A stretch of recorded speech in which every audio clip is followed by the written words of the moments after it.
Hey, so you've built your card website and now it's time to make it live. Publishing your site is super simple, and in this guide, I'll show you step by step how to get your site online quickly and professionally.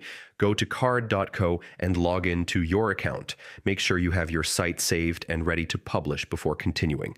Click on your website from the dashboard to open it in edit mode. Double check that all sections, text, images, and links are correct.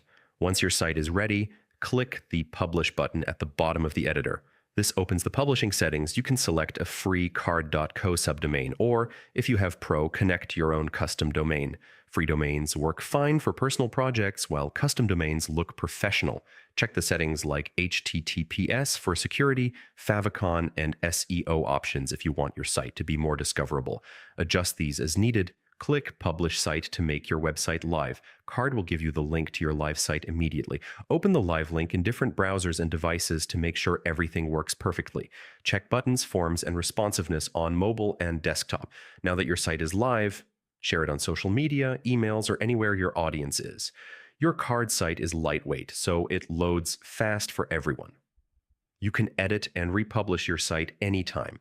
Any changes you make and publish will instantly update the live website. So yeah, that's how to publish a website on Card. Log in, open your site, choose a domain, check settings, hit publish, and share. In just a few clicks, your website is live and ready for the world.